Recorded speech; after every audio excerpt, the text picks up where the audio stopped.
An elderly black woman named Evelyn boarded her flight with quiet anticipation. Her heart filled with excitement to finally visit her great-grandchildren. Dressed with understated elegance, she exuded grace and dignity. But from the moment she stepped onto the plane, the lead flight attendant, Diane, made it clear that Evelyn wasn't welcome. It began with curt remarks and sharp glances. But things quickly escalated. Diane questioned Evelyn's seat assignment, accused her of being disruptive, and humiliated her in front of the other passengers. The other flight attendants remained silent, and despite the murmurs of disapproval from the passengers, Diane's hostility only grew. Then, in a shocking turn of events, Evelyn was forcibly removed from the plane, an act that left the passengers outraged. Evelyn, ever composed, quietly left the plane, her dignity intact. But what Diane didn't know was that Evelyn wasn't just any passenger. She was Evelyn Carter, a primary shareholder and recent co-owner of the airline. The moment Evelyn stepped off the plane, she made a phone call to her son, Marcus Carter, the CEO of Aurora Airways.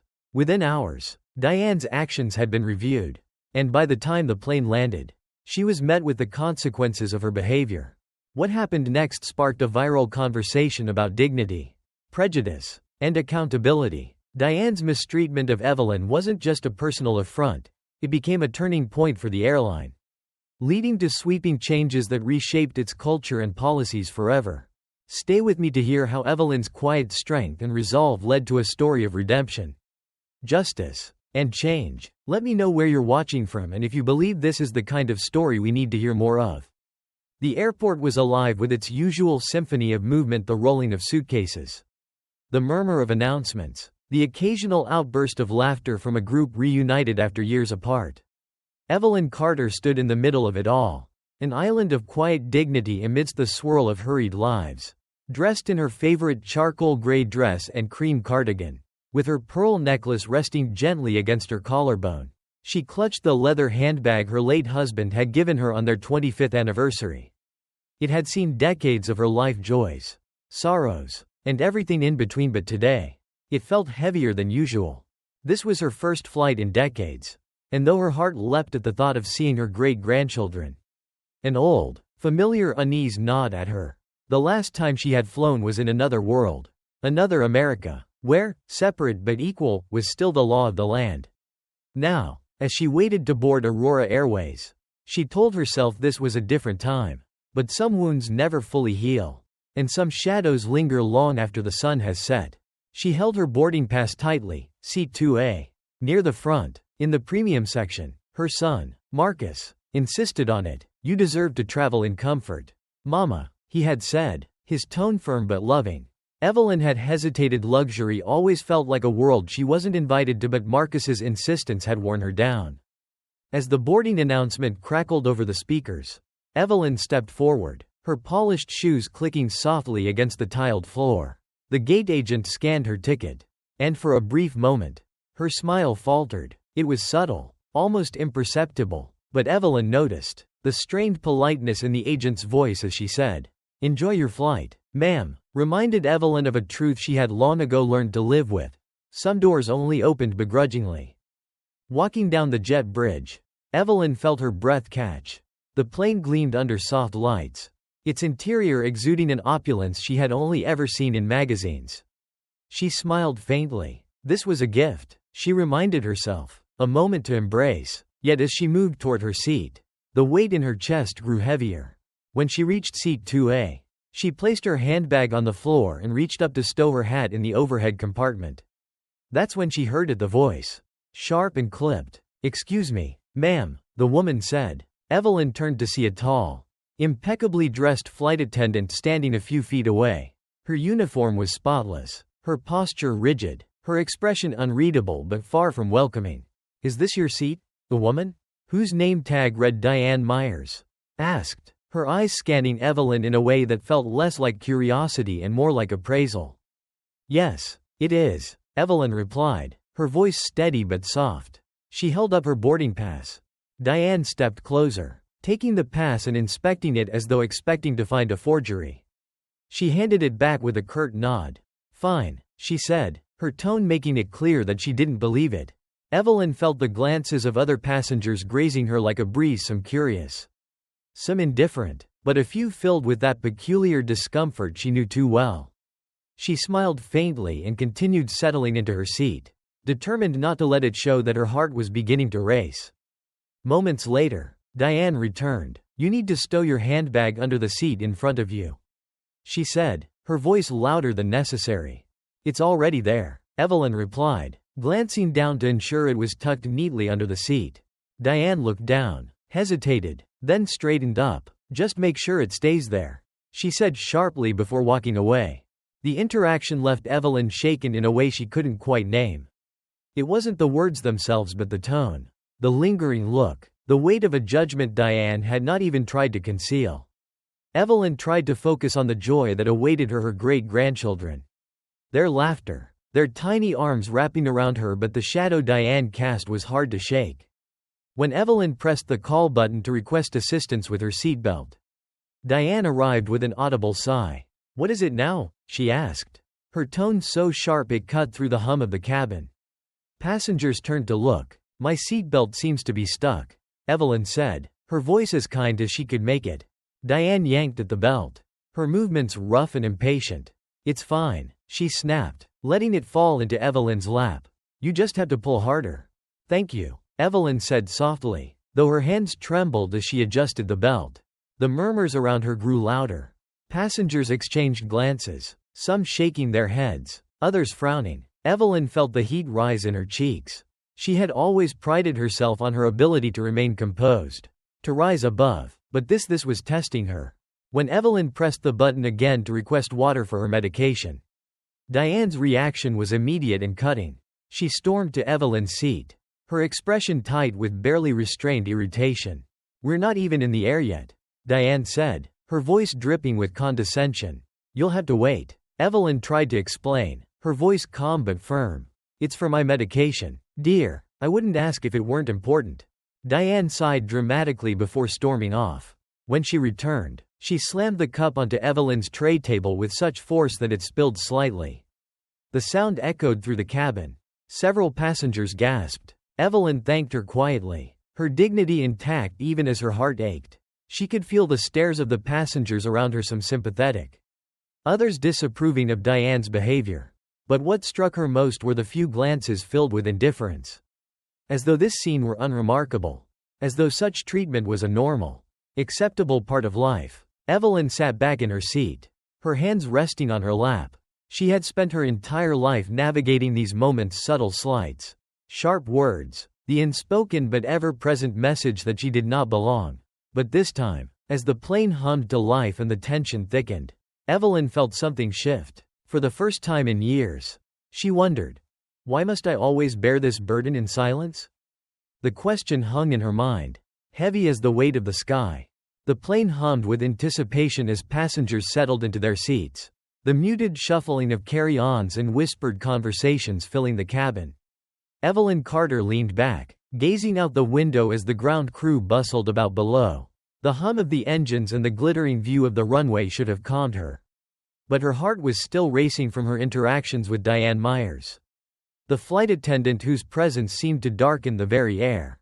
Evelyn had spent a lifetime reading rooms and people, a skill born not of choice but necessity.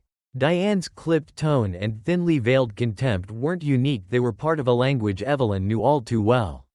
Yet, there was something different this time, something sharper. She glanced around the cabin. A young woman in a business suit gave her a small, encouraging smile from across the aisle. Evelyn nodded faintly, grateful for the gesture, but behind the kindness was something that stung more deeply than hostility, pity. The plane began to taxi, and Evelyn closed her eyes, willing herself to focus on the reunion awaiting her. Her great-grandchildren's faces danced in her mind, bright, full of life, untouched by the weight of the world she carried. Yet even as she clung to the image, the weight refused to lift.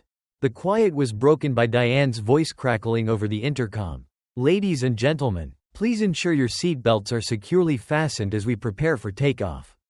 Flight attendants will be coming through the cabin for a final check." Diane's heels clicked down the aisle, her movements brisk and exacting. As she neared Evelyn's row, her gaze flickered toward her, sharp as a blade. Diane paused, then leaned slightly over. Your handbag, Diane said, her voice cold. It needs to be fully under the seat. It already is, Evelyn replied, keeping her tone even, though her patience was beginning to fray. Diane glanced down, her lips tightening when she saw the bag neatly tucked away. Instead of acknowledging her mistake, she straightened. Just make sure it stays there. The tension in Diane's voice wasn't lost on the passengers nearby. A middle-aged man sitting behind Evelyn muttered under his breath. What's her problem? The young woman across the aisle frowned openly, her expression one of growing concern. But Diane didn't stop. She pivoted and walked back up the aisle, her shoulders squared, her steps louder than necessary. Evelyn let out a breath she hadn't realized she was holding. For a moment, she thought the ordeal might end there.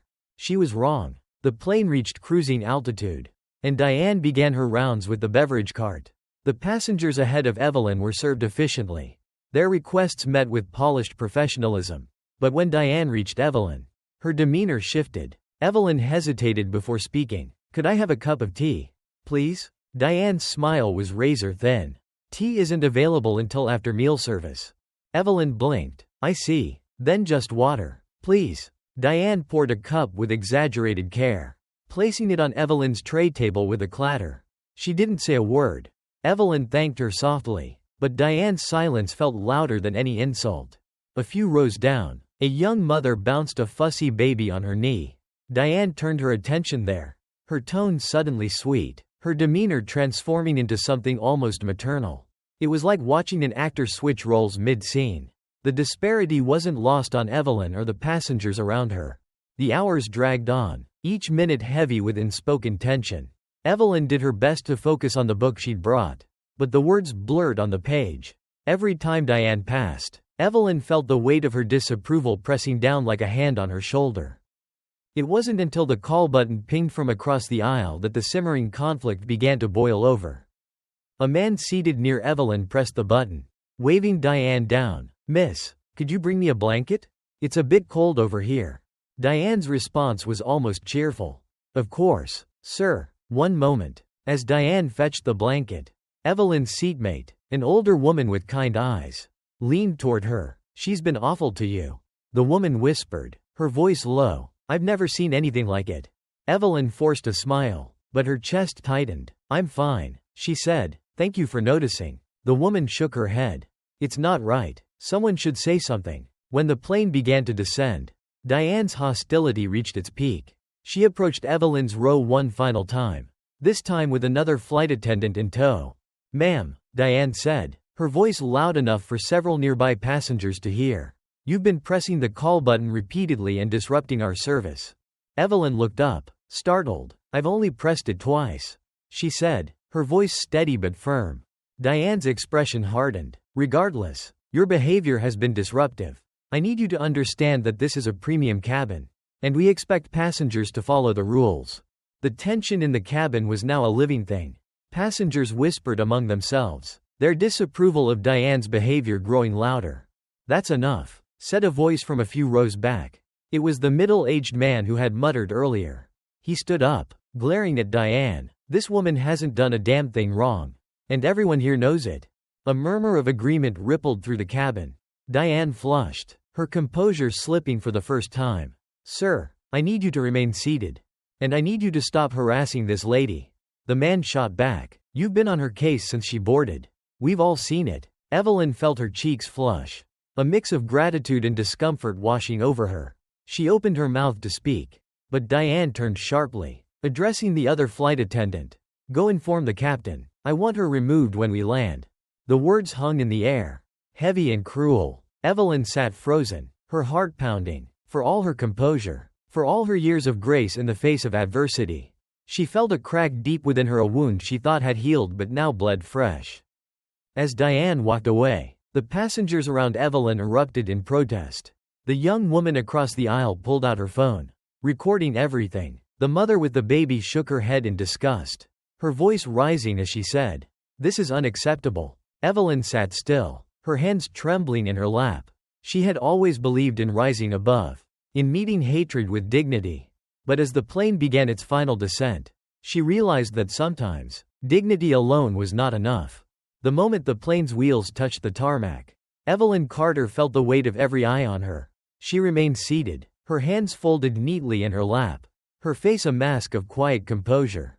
Inside, her heart thundered with a mixture of anger, humiliation, and something heavier, a deep, aching sadness she had carried for a lifetime. The pilot's voice crackled over the intercom, welcoming passengers to their destination.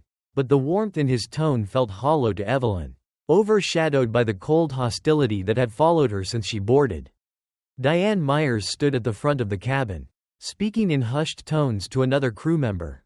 From the way her eyes darted back toward Evelyn, it was clear who was the subject of her words. Evelyn tightened her grip on the strap of her handbag, her mind racing. She thought of her great-grandchildren waiting eagerly at home, their laughter a salve to wounds she hadn't yet named. But the sting of the present moment refused to fade. This was no longer about her alone. The injustice unfolding in the cabin was a reflection of something much larger, much older than Diane's simmering disdain. As passengers began gathering their belongings, the tension in the cabin thickened. The young woman across the aisle turned toward Evelyn, her phone still recording. "Don't worry," she said softly. "I've got this all on video." Evelyn nodded, her gratitude muted by the knot tightening in her chest. She wasn't sure what would happen next, but she could feel the air shifting, the way a storm announces itself long before the first drop of rain. When the doors finally opened, 2 uniformed airport security officers stepped onto the plane. Their presence alone silenced the murmur of passengers, replacing it with a heavy, collective unease. Diane approached them with quick, confident steps, her voice ringing loud enough for the entire cabin to hear. "There she is," Diane said, pointing directly at Evelyn. "Seat 2A. She's been disruptive and non-compliant since boarding. I need her removed." The words hit Evelyn like a blow, but she held her chin high. The passengers around her erupted in protest. "This is outrageous," the middle-aged man behind her said, rising halfway out of his seat. "That woman hasn't done a damn thing wrong." "He's right," added the young woman across the aisle. "I've been recording this whole time. You've been harassing her for no reason." The officers hesitated, their expressions a mix of confusion and discomfort. They glanced at Diane, who folded her arms, her confidence unwavering. Evelyn stood slowly, her movements deliberate. "It's all right," she said softly, her voice carrying the weight of decades spent diffusing tensions not of her own making. She turned to the officers, her gaze steady. "I'll come with you. Mama, you don't have to go anywhere," the older man said, his voice shaking with anger. "She's right," someone else chimed in. "This is discrimination, plain and simple." The officers exchanged a glance, clearly uneasy, but Diane stepped forward, her voice sharp and commanding. "If she won't leave willingly, you'll have to escort her off."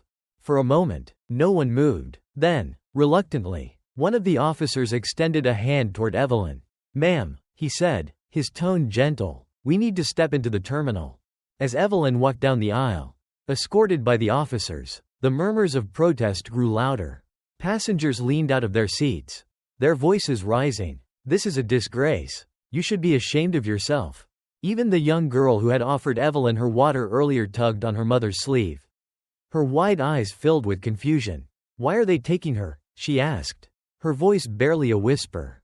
Evelyn felt each word like a hand on her back, steadying her as she moved. She paused briefly at the front of the cabin, turning toward Diane. For the first time, she let her composure slip, just enough for a flicker of sorrow to show in her eyes.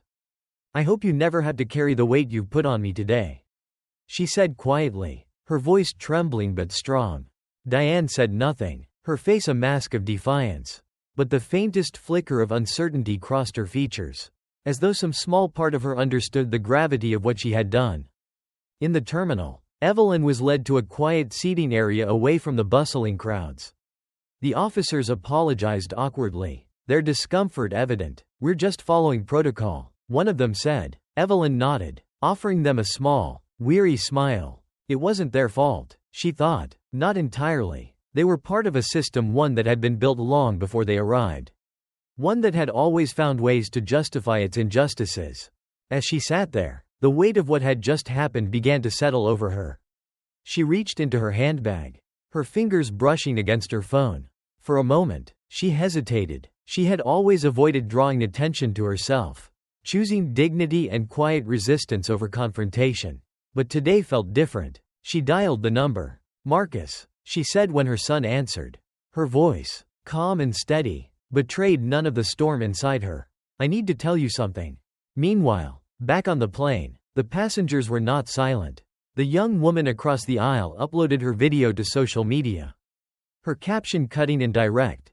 "This is what discrimination looks like in 2025. Within minutes, the clip began to spread, drawing outrage and calls for accountability. Diane stood at the front of the cabin, her arms crossed, her jaw tight, but as she watched the passengers' reactions, saw the anger, the disbelief, the growing resistance. Her confidence began to waver.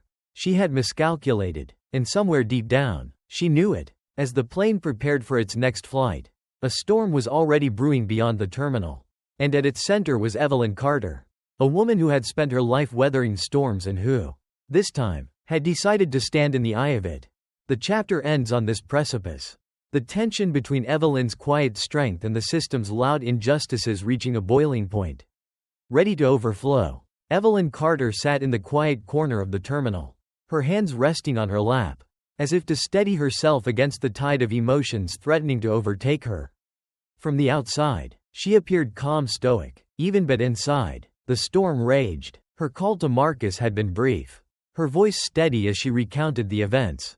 But the tremor beneath her words had not escaped her son's notice. "I'll take care of it, Mama," he had said, his voice low but brimming with barely restrained fury. "Just sit tight." Evelyn knew what that meant. Marcus had inherited his father's sense of justice and her quiet resolve. But when the line was crossed, he was a force to be reckoned with.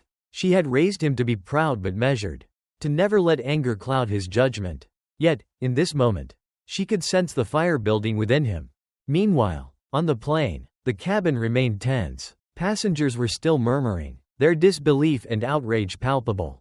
Diane Myers, standing rigidly at the front of the cabin, pretended not to notice, but her carefully maintained composure was cracking. She could feel it in the way her hands shook slightly as she adjusted her uniform, the way her voice faltered as she addressed the remaining passengers. She wasn't used to being challenged. The authority her uniform granted her had always been absolute. But now, the murmurs were growing louder, the eyes of the passengers burning into her with a mix of disgust and defiance.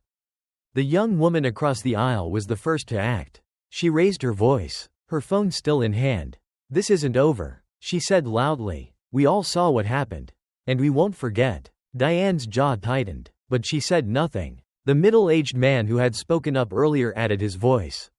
"You're going to regret this," he said, his tone biting. "You can't treat people like that and expect to get away with it." Back in the terminal, Evelyn was approached by a man in a crisp suit bearing the airline's logo. His name tag identified him as Henry Marshall, the regional operations manager. He carried himself with the practiced air of someone used to extinguishing small fires before they became infernos. But the unease in his eyes betrayed his awareness that this fire had already spread. "Mrs. Carter," he began, his tone overly formal, "on behalf of Aurora Airways, I'd like to offer my sincerest apologies for the inconvenience you've experienced." "Inconvenience?" Evelyn repeated, her voice soft but edged with steel. Her gaze met his, and for the first time, Henry faltered. "Yes, ma'am," he said, clearing his throat. "There seems to have been a misunderstanding. We are reviewing the situation and will ensure it is handled appropriately." Evelyn let the silence hang for a moment before responding. "A misunderstanding," she said, her words deliberate. "Tell me, Mr. Marshall, what exactly do you think was misunderstood?" He hesitated, clearly unprepared for the question. It appears there was some confusion regarding the actions of our staff." Evelyn raised a hand, stopping him mid-sentence. "Your staff made no mistake about my seat, my behavior, or my presence on that plane," she said. Her voice was calm, but it carried the weight of decades of unspoken battles. "What they took issue with was who I am." Henry opened his mouth to respond, but before he could, a sharp ping from his phone drew his attention. He glanced at the screen, and his face paled. The video, the one recorded by the young woman, was spreading like wildfire. The comments pouring in were damning. A tidal wave of outrage directed not just at Diane Myers but at the airline itself. Inside Aurora Airways headquarters, The storm had already reached Marcus Carter. As CEO, he was no stranger to crises. But this one was personal. He paced his office, his phone pressed to his ear as he barked orders to his staff. "I want a full report on my desk in the next 10 minutes. He said, "Every complaint filed by passengers. Every recording. Every word spoken. And I want the lead flight attendant's personnel file. Now." His assistant nodded, scrambling to keep up. Marcus ended the call and sank into his chair, running a hand over his face. He had built this airline from the ground up, infusing it with the values his mother had instilled in him: integrity, respect, and fairness. To see those values so blatantly disregarded, especially toward her, felt like a betrayal. As the day wore on, the public outcry grew louder. News outlets picked up the story, headlines blazing across screens. "Elderly passenger removed from flight in shocking incident," and "Racism in the skies. Aurora Airways under fire." Social media exploded with commentary. The video posted by the young woman had been shared thousands of times, and the hashtag Justice for Evelyn began trending nationwide. The voices of support came from all corners: activists, politicians, and everyday people who saw in Evelyn's story a reflection of their own experiences. At the heart of it all, Evelyn sat quietly in the terminal, watching the world react to an injustice she had carried alone for most of her life. For every comment expressing outrage, there was one that reminded her of the deep, insidious roots of prejudice. She must have done something to deserve it. One read, "Why does everything have to be about race?" asked another. But Evelyn had long since learned not to let such voices dictate her worth. Instead, she focused on the faces of the passengers who had spoken up for her. The strangers who had refused to let her bear this burden alone.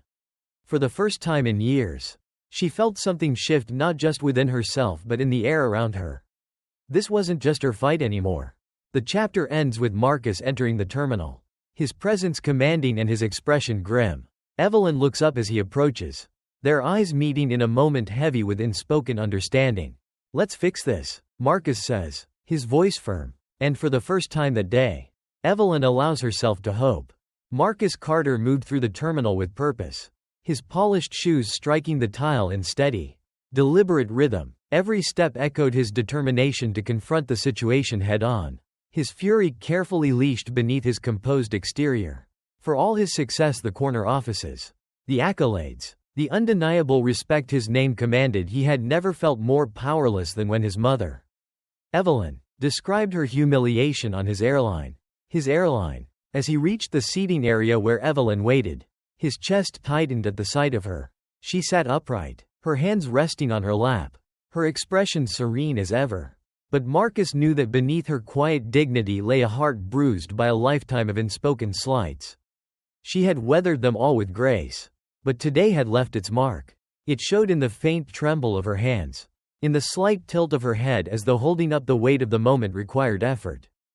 He crouched beside her, his tone gentle but resolute.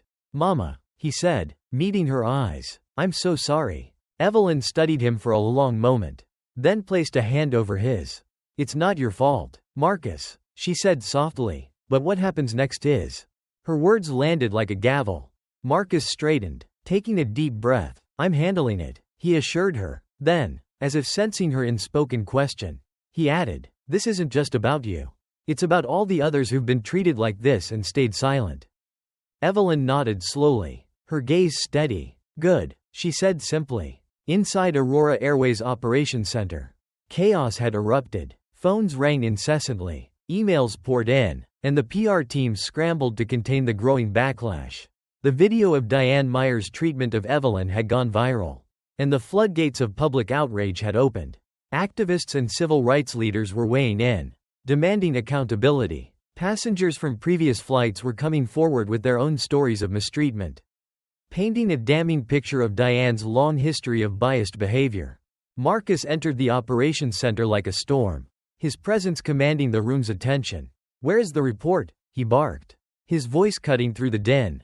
A junior staff member approached nervously, handing him a tablet. "These are the initial findings, sir," she said. "We've reviewed passenger complaints, crew statements, and the video footage. It's bad." Marcus scanned the report, his jaw tightening with each line. Diane's record was riddled with red flags, multiple complaints of unprofessional conduct, warnings from supervisors, and even a few reprimands for behavior that had bordered on discriminatory.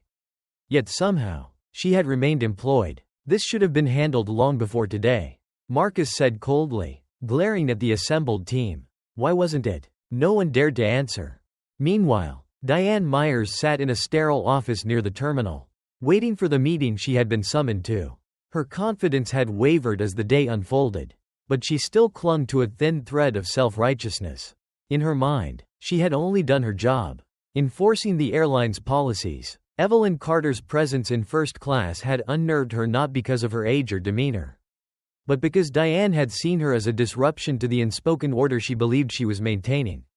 When Marcus entered the room, Diane stood, her posture stiff. "Mr. Carter," she began, her tone overly formal, "I'd like to explain." "You'll sit down and listen," Marcus interrupted, his tone low and dangerous. He dropped the tablet onto the table, its screen displaying the now infamous video. "That's your explanation? You humiliated a woman who did nothing but board a flight she paid for. You escalated a situation that didn't exist because you decided she didn't belong." Diane's face paled. "I was following protocol," she said defensively. She was being difficult. "Difficult?" Marcus cut in, his voice rising. "My mother pressed the call button twice. She asked for water to take her medication. She followed every rule. The only thing she did, Ms. Myers, was exist in a space you thought she didn't deserve." Diane's composure cracked. "I didn't mean." "It doesn't matter what you meant," Marcus snapped. "What matters is what you did. And what you did is a reflection of everything this airline cannot stand for. You're fired. Effective immediately." Diane opened her mouth to protest but closed it just as quickly. The weight of Marcus's words and the undeniable truth in them left her no room for argument. 2 security officers appeared at the door, ready to escort her out. She hesitated for a moment, then gathered her belongings and left, her head held high despite the disgrace she carried. As Diane's departure reverberated through the airline, Marcus returned to the terminal to find Evelyn surrounded by passengers who had been on her flight. They spoke to her with kindness, offering words of support and admiration for her grace under fire. The young woman who had recorded the video stepped forward, holding out her phone. "Mrs. Carter," she said, her voice trembling slightly, "I just want you to know that the world has seen what happened to you. And they're on your side." Evelyn smiled faintly, her eyes glistening. "Thank you, dear," she said. "That means more than you know." Marcus joined the group, placing a hand on his mother's shoulder. "Mama," he said softly, "it's done. She's gone." Evelyn looked up at him, her expression unreadable. "And what about the system that allowed her to stay as long as she did?" she asked. The question hung in the air, heavy with implication. Marcus knew she was right. Firing Diane was only the beginning.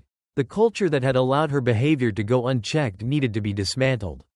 Brick by brick. That evening, Aurora Airways released a formal statement, signed by Marcus himself. "We deeply regret the treatment of Mrs. Evelyn Carter, a valued passenger and an extraordinary individual.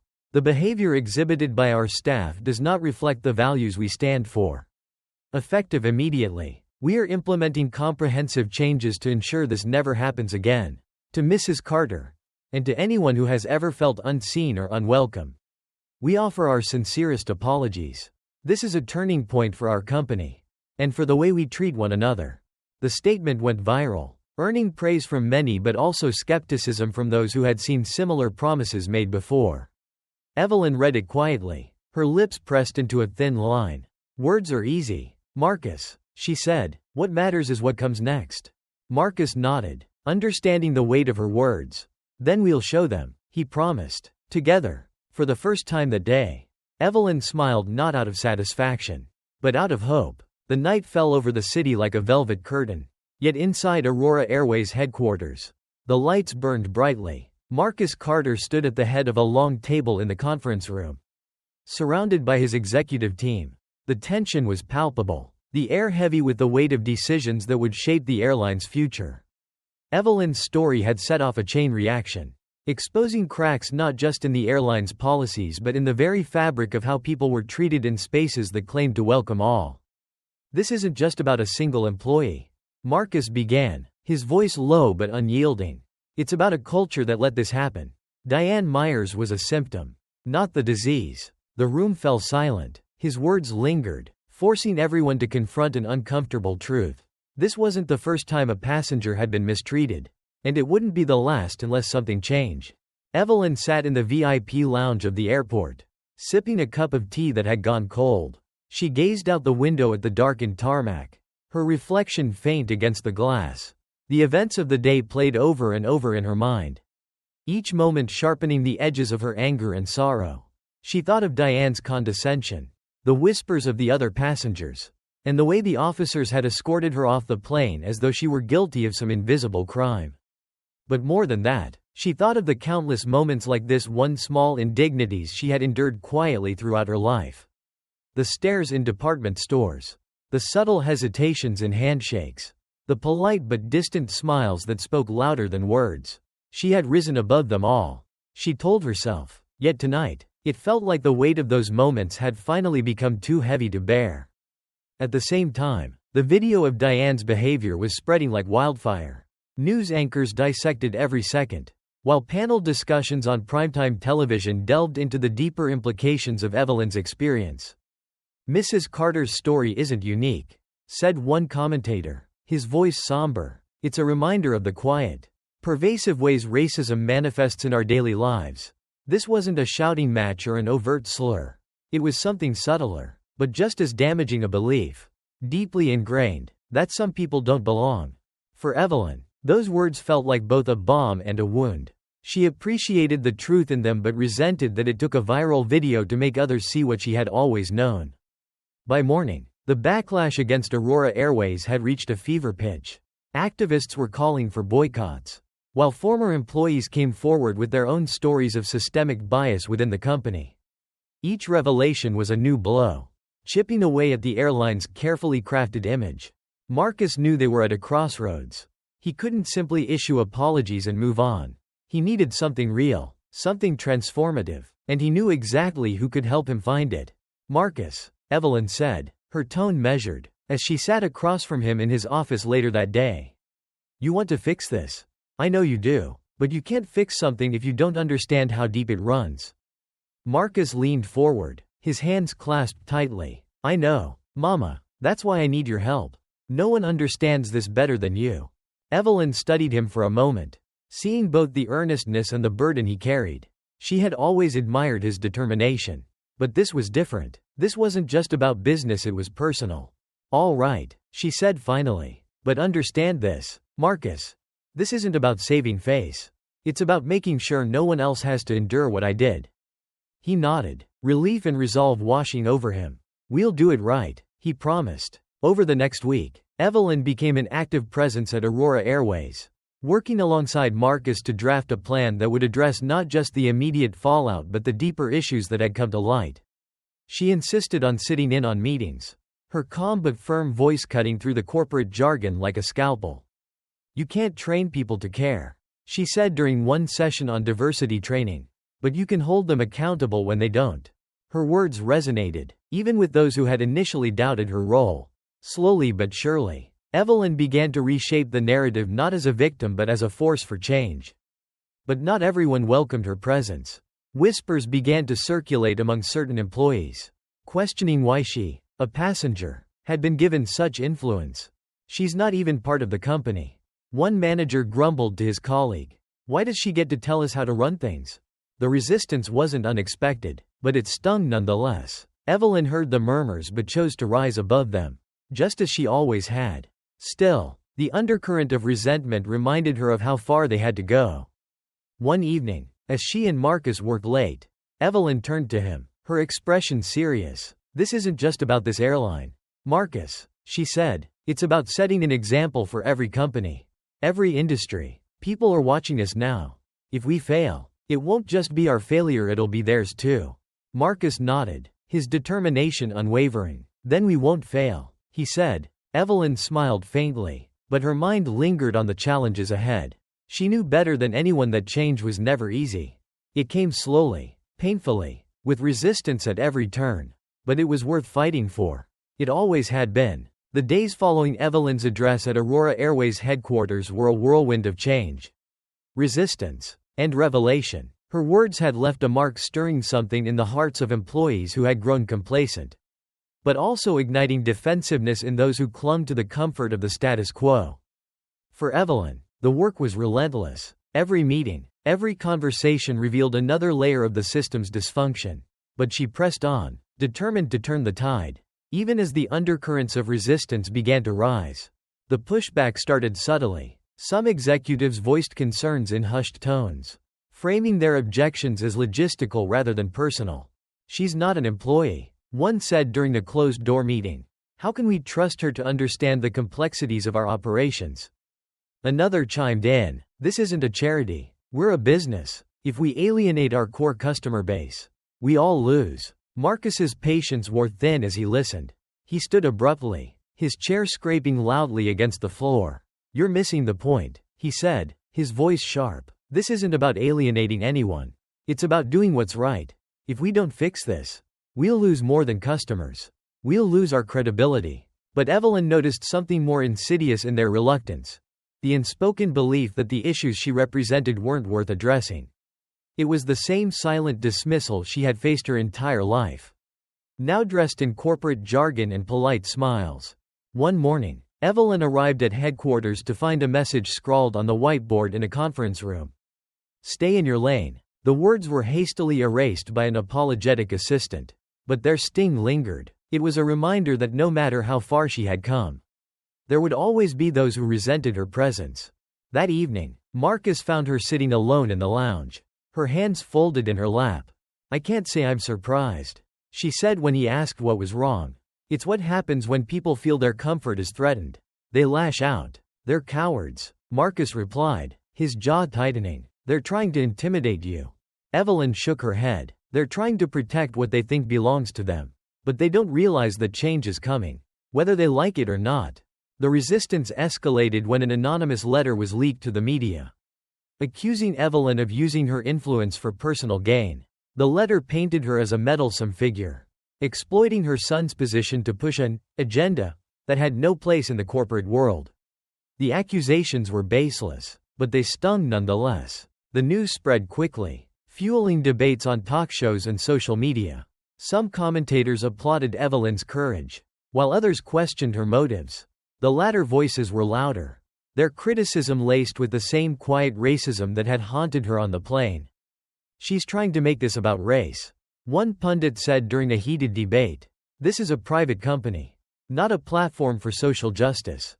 Evelyn watched the coverage from her living room, her expression unreadable. Marcus sat beside her, fuming. "This is outrageous," he said. "We'll issue a statement first thing tomorrow." Evelyn placed a hand on his arm, her touch calming. "Let them talk," she said softly. "The truth has a way of coming out, no matter how loud the lies are." But the tipping point came during a town hall meeting with Aurora Airways employees. Evelyn stood at the front of the room, addressing a crowd that was split between those who supported her and those who saw her as an outsider disrupting their way of life. One employee, a senior manager named Doug, stood and spoke with thinly veiled hostility. "With all due respect, Mrs. Carter," he began, "I don't see how your personal experience has anything to do with how we run this company. You were a passenger. We deal with thousands of passengers every day. One bad interaction doesn't mean the whole system is broken." The room fell silent, all eyes on Evelyn. She met Doug's gaze, her own steady and unflinching. "Let me tell you something about being a passenger," she said, her voice calm but cutting. "When you're a passenger, you're vulnerable. You're putting your trust in a company to treat you with dignity and respect. That's all I was asking for. That's all anyone is asking for." She stepped closer, her tone sharpening. "But this isn't just about me. It's about the culture you've built here. A culture that allowed someone like Diane Myers to believe she could humiliate me without consequence. A culture that let her behavior go unchecked for years. If you can't see how that's a problem, then maybe the system isn't just broken. Maybe it was never right to begin with." The room erupted into murmurs. Some nodded in agreement, while others exchanged uneasy glances. But Doug remained silent, his face reddening as Evelyn's words hit their mark. That night, Evelyn returned home exhausted but resolute. She knew the road ahead would be long and fraught with challenges. But she also knew she was not alone. Marcus, the passengers who had stood up for her, The employees who believed in her vision, they were all part of the fight.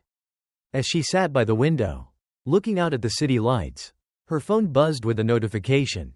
A new video had gone viral, a compilation of clips from her speeches and interviews, accompanied by the hashtag change takes flight. The comments were overwhelmingly supportive, filled with messages of gratitude and hope. Evelyn smiled faintly, her heart swelling with a mixture of pride and determination. The world was watching, and she wasn't about to let them down. The sky outside the Aurora Airways headquarters was heavy with dark clouds, a reflection of the tension brewing within its walls. Evelyn Carter walked down the hallway, her steps measured and deliberate, as though she carried the weight of history with her. Today was different. The undercurrents of resistance that had whispered through the halls were no longer subtle, they had gathered into a storm. In the days since the town hall, Evelyn's presence had become both a beacon of hope and a lightning rod for resentment. Supporters rallied behind her, sharing stories of their own struggles and calling for change. But the opposition was growing louder, more coordinated, its anger spilling out in memos, anonymous emails, and sharp-edged whispers in meeting rooms.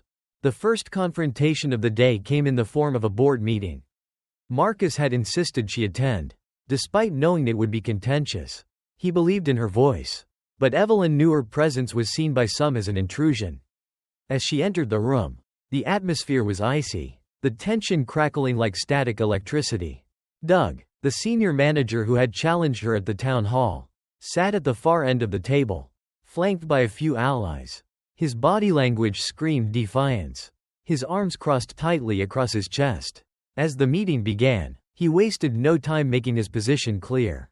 "Mrs. Carter," he said, his tone sharp and condescending, "while we all respect your personal experiences, this is a business, and businesses operate on metrics, not emotions. What you're proposing, these sweeping cultural changes, it's impractical. It's expensive. And frankly, it's not our priority." The room fell silent, all eyes on Evelyn. She paused, letting the weight of his words settle before she responded. "You're right," she said, her voice calm but firm. "This is a business, and businesses succeed or fail based on the trust of the people they serve. Tell me, Mr. Doug," her gaze was piercing, "how much trust do you think this company has left after what happened to me? After what's come to light about the culture here?" Doug faltered, his confidence cracking under her steady gaze. But before he could respond, another board member spoke up. "She has a point," said Maria, the head of customer relations. "Our reputation is in shambles. If we don't act decisively, this could ruin us." The debate that followed was fierce, the room splitting into factions. Evelyn remained calm, interjecting only when necessary, her words cutting through the noise like a knife. By the end of the meeting, it was clear, the board was divided, and the fight was far from over. Later that afternoon, Evelyn met with a group of employees to discuss the new diversity training programs. The room was small and stuffy, the air thick with unspoken tension. Some of the employees nodded along as she spoke, their faces eager and hopeful, but others sat with arms crossed, their expressions stony. One man, a supervisor named Bill, finally broke the silence. "Look," he said, his voice tinged with frustration, "I get what you're trying to do. But some of us feel like we're being punished for things we didn't do. I've never treated anyone unfairly. Why should I have to sit through a lecture about bias?" Evelyn met his gaze, her own steady and unflinching. "Because, Bill," she said, "bias isn't always about what you do. Sometimes it's about what you don't do. It's about the moments you stay silent when you see someone being treated unfairly. It's about the times you look the other way because it's easier than speaking up. Change doesn't happen without discomfort. And right now, we're all a little uncomfortable." Bill looked away, his face reddening, but Evelyn noticed the faint flicker of understanding in his eyes, a crack in his resistance. As the day wore on, Evelyn's resolve was tested further. She received an anonymous note slipped under her office door. "You don't belong here. Leave before it gets worse." She stared at the words for a long moment, her hands trembling slightly. It wasn't the first time she had been told she didn't belong, and she doubted it would be the last. But this time, she wasn't alone. She had Marcus, the passengers who had rallied behind her, the employees who believed in her vision, and most importantly, she had her own unshakable sense of purpose. She folded the note carefully and placed it in her handbag. It wasn't fear she felt, it was anger. A deep, simmering anger that had been building for decades, now ready to boil over. That evening, as the rain began to fall outside, Evelyn and Marcus met in his office. He looked exhausted, his tie loosened, his usually composed demeanor frayed at the edges. "I'm sorry, Mama," he said, running a hand through his hair. "I didn't realize how deep this went. How hard it would be." Evelyn placed a hand on his shoulder, her touch steadying. "Change is never easy," she said. "If it were, it wouldn't be worth fighting for." Marcus nodded, his expression hardening with resolve. "We're not giving up, no matter what." As the chapter closes, Evelyn stands by the window of Marcus's office, watching the rain streak down the glass. The storm outside mirrors the storm within the company, a storm of resistance, fear, and unspoken prejudices. But she knows storms also bring renewal, washing away the old to make way for the new.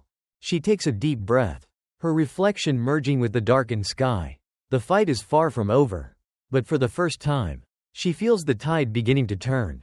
And she is ready. The air in the Aurora Airways headquarters was taut, as if the entire building were holding its breath. The weight of weeks of tension had turned every meeting, every conversation, into a battleground. Evelyn Carter felt it in every glance cast her way, in the clipped tones of those who still resisted her presence, and in the growing silence of those who feared to speak at all. But she also saw something else, a quiet shift. For every glare of disdain, there was a nod of encouragement. For every terse remark, a whispered, "Thank you." The cracks in the foundation were deepening, but so too were the roots of something new.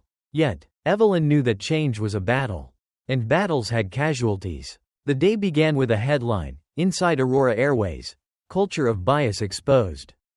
The article, written by an investigative journalist, detailed years of complaints from passengers and employees alike. It spoke of Diane Myers but also expanded to broader, systemic issues, patterns of discrimination in hiring, promotions, and customer service. It was a damning indictment, made worse by the testimonies of former employees who had been emboldened to speak out. Evelyn read the article at her desk, her stomach sinking. She had known the truth for years, but seeing it laid bare for the world to judge felt like another kind of betrayal. The fallout was immediate. Phone calls flooded the PR department, and social media was ablaze with calls for boycotts. Shareholders demanded an emergency meeting, their confidence in Marcus's leadership shaken. Evelyn sat in the corner of the boardroom as Marcus faced the assembled shareholders. Their faces a mixture of anger and fear. One man, his voice trembling with frustration, spoke first. "This is unacceptable," he said, slamming a printout of the article onto the table. "We're hemorrhaging money and trust. Our stock is plummeting. What is your plan to fix this?" Marcus took a deep breath, his expression calm but resolute. "We don't fix this with damage control," he said. "We fix this by addressing the root of the problem. That's why I brought my mother on board. She knows what it means to confront these issues head on."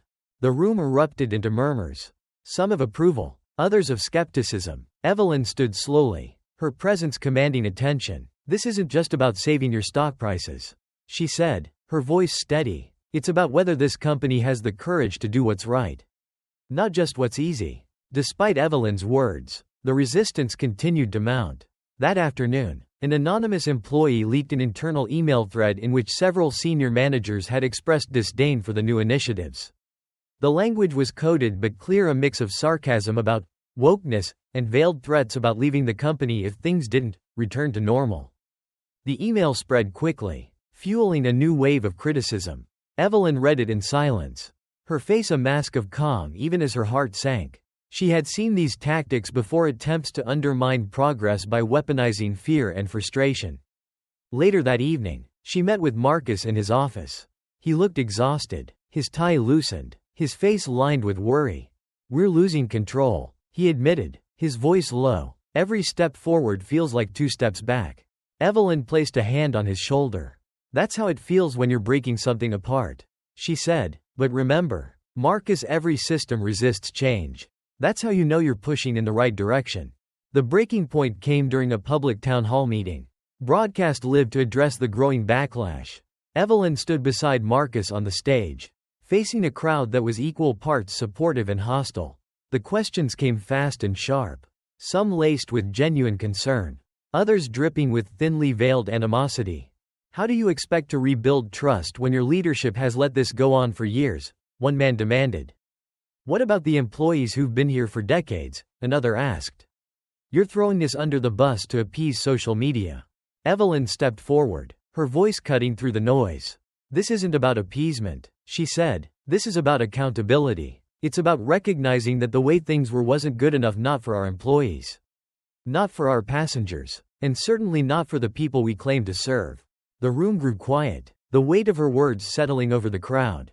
You say you've been here for decades, she continued, looking directly at the man who had spoken.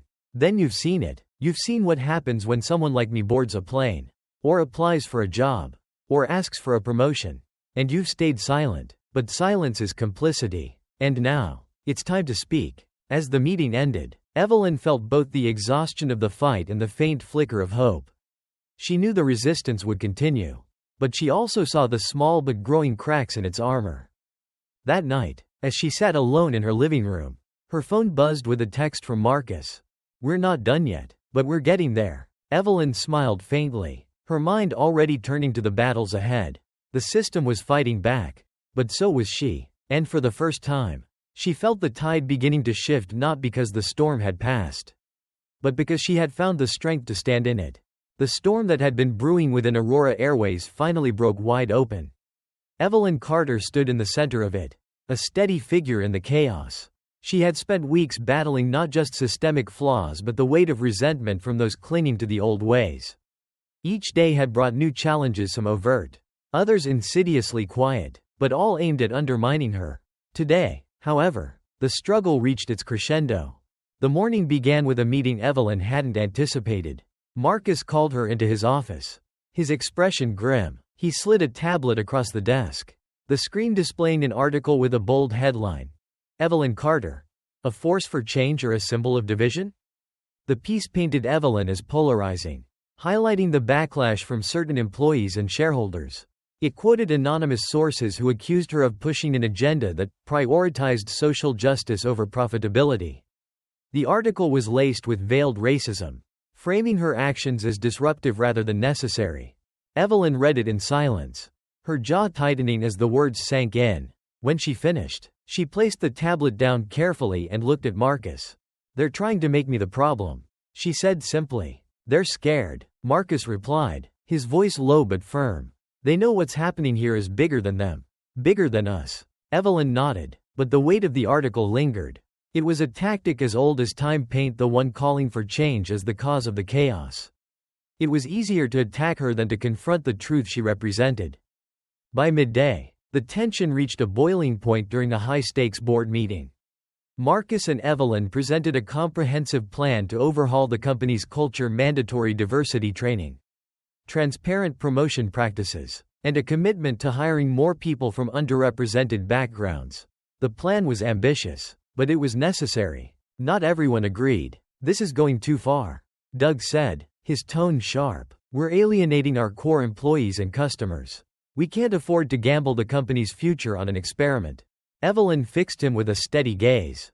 This isn't an experiment, she said. It's a correction. And if you think alienating people is a problem, ask yourself who's been alienated for decades without anyone caring. The room fell silent, but the tension crackled like static. Another board member, a woman named Claire, spoke up hesitantly. I agree with Mrs. Carter, she said, but we need to proceed carefully. Change this significant can't happen overnight. Evelyn appreciated Claire's attempt at diplomacy, but she knew the time for caution had passed. Change never happens overnight, she said, but it has to start somewhere. And if we wait for the perfect moment, we'll be waiting forever. The resistance outside the boardroom was just as fierce. That afternoon, a group of employees staged a quiet protest, refusing to participate in the new diversity training sessions. They claimed it was a matter of principle. But Evelyn knew better. It was a calculated move, meant to undermine the momentum she and Marcus had built. When she learned of the protest, Evelyn asked to meet with the employees directly. She stood before them in the break room, her presence commanding but not confrontational. I've spent my life in rooms where people didn't think I belonged, she began, her voice calm but filled with emotion. I've been told in 1,000 small ways that my presence was a problem. And I've learned that silence is the worst answer to that kind of treatment." She paused, looking around the room. Some of the employees met her gaze, while others avoided it. "This training isn't about punishing anyone," she continued. "It's about opening eyes, about seeing the things we've been taught not to see. If that makes you uncomfortable, good. Discomfort is where growth begins." For a moment, the room was silent. Then, slowly, one of the employees, a young woman in her late 20s, stood up. "I'll attend," she said quietly. "I think we all should." The protest fizzled out after that. But Evelyn knew the battle was far from over.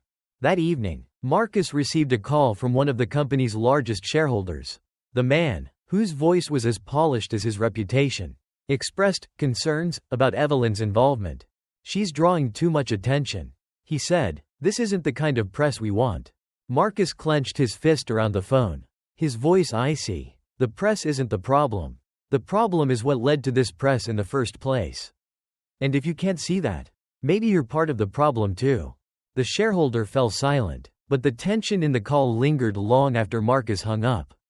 By the time Evelyn returned home that night, she was physically and emotionally drained. She sat by the window, staring out at the city lights. The fight felt endless, the victories too small to outweigh the resistance. Her phone buzzed with a text from Marcus. "We had a tough day, but we're still moving forward. Love you, Mama." Evelyn smiled faintly, but the weight of the day pressed down on her. She thought of all the people who had come before her, those who had fought for change and paid the price for it. She thought of her mother, who had once told her, "The hardest fights are the ones worth having." And she thought of the passengers who had stood up for her on that flight, the strangers who had refused to let her carry the weight alone. Evelyn took a deep breath. The storm was raging, but she wasn't done yet. The fight was still hers to win. The corporate offices of Aurora Airways felt like a battlefield. Every conversation, every meeting, every email was a skirmish in a larger war. Evelyn Carter had never imagined herself in this kind of fight. But as she stood at the front lines, she could feel the weight of generations pressing against her back. The room she was in, the boardroom, felt too small to hold the enormity of the moment. That morning, Marcus had asked Evelyn to join him for a press conference. The airline had been battered in the media for weeks, and Marcus believed it was time to confront the storm head-on. But Evelyn hesitated. "They'll try to twist this," she said. "Make it about me instead of the work we're trying to do." "They already are," Marcus replied, "but they'll twist it less if we stand together." His words were well-meaning, but Evelyn knew better. She had learned long ago that standing in the light didn't mean people would see the truth. Often, it only made them sharpen their knives. The press conference began in the mid-morning light, the sky above an ominous gray. Cameras flashed as Marcus and Evelyn stepped onto the stage. Reporters crowded forward, their questions sharp and relentless. "Mrs. Carter," one called, "do you think your involvement in Aurora Airways has been divisive?" Evelyn met the reporter's gaze, her expression calm but unyielding. "I think the truth is always divisive," she said, "but division isn't the enemy. Indifference is." Another reporter chimed in, "What do you say to employees who feel your changes are too extreme?"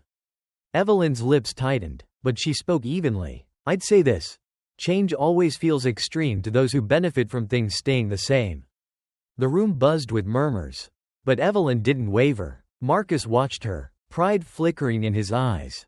She was steady, unflinching, a force of nature. But he also saw the toll it was taking, the way her shoulders sagged slightly as they left the stage, the weariness in her eyes. The backlash came swiftly. Clips from the press conference circulated online, with pundits dissecting every word Evelyn had said. Supporters praised her courage, but critics were louder, accusing her of being combative and out of touch. One commentator on a primetime show sneered, "She's playing the victim while pretending to lead a company. It's a distraction from the real issues." Evelyn watched the coverage in silence, her face unreadable, but inside, the anger simmered. It wasn't just the insult, it was the familiarity of it. She had heard variations of the same criticism her entire life. From classrooms to boardrooms, women like her were always too much or not enough. There was no winning in their eyes. The next day, the tension within Aurora Airways boiled over. A faction of senior managers, led by Doug, openly challenged Marcus during a leadership meeting. "We're losing employees," Doug said, his voice heated. Good people who feel like this company has abandoned them. How many more will we lose before you realize this isn't working?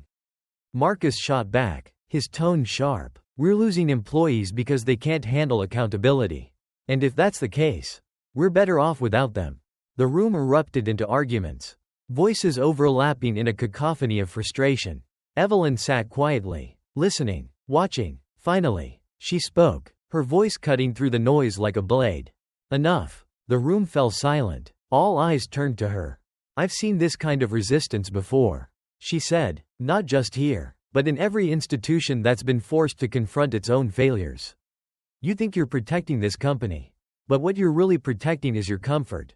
And that comfort comes at the expense of people who've been overlooked, mistreated, and pushed out for far too long. Doug opened his mouth to argue, but Evelyn cut him off.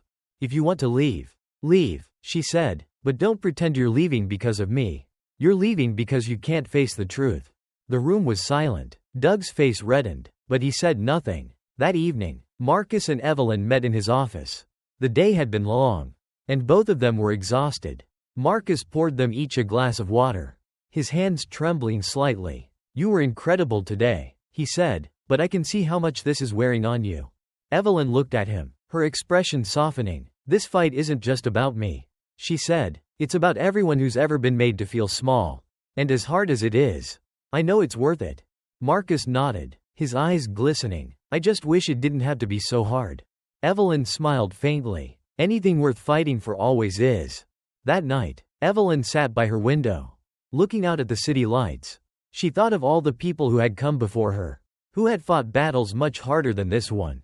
She thought of her mother, who had marched in the heat of the Deep South, and her father, who had endured humiliation with quiet dignity. She thought of the passengers who had stood up for her on that plane and the employees who had taken a chance on her vision. She knew the fight wasn't over. The road ahead was long, and the resistance would only grow stronger. But for the first time, she felt something shift not just in the company, but in herself. The fire was still burning, but Evelyn Carter had become the furnace, and she was ready to face whatever came next. The morning light poured through the floor-to-ceiling windows of Aurora Airways headquarters, casting long shadows across the boardroom. Evelyn Carter stood at the head of the table, her presence as commanding as ever, though the strain of the past weeks was etched into her features. This meeting was different. It wasn't a routine gathering or a contentious debate. It was the culmination of everything she had fought for. Around the table sat the company's top executives, board members, and Marcus Carter, her son, whose leadership had weathered the storm alongside her. The agenda was simple but monumental: a vote on the sweeping changes Evelyn had championed. This was the moment of reckoning not just for the company but for everyone in the room. The tension was palpable as Marcus began to speak. We've faced challenges before, he said, his voice steady but heavy. But this is about more than profits or operations. This is about who we are as a company, as a community, and as people. He gestured toward Evelyn, who stood beside him. My mother has been at the forefront of this fight not because she wanted to be, but because she had to be. Because what happened to her isn't just her story.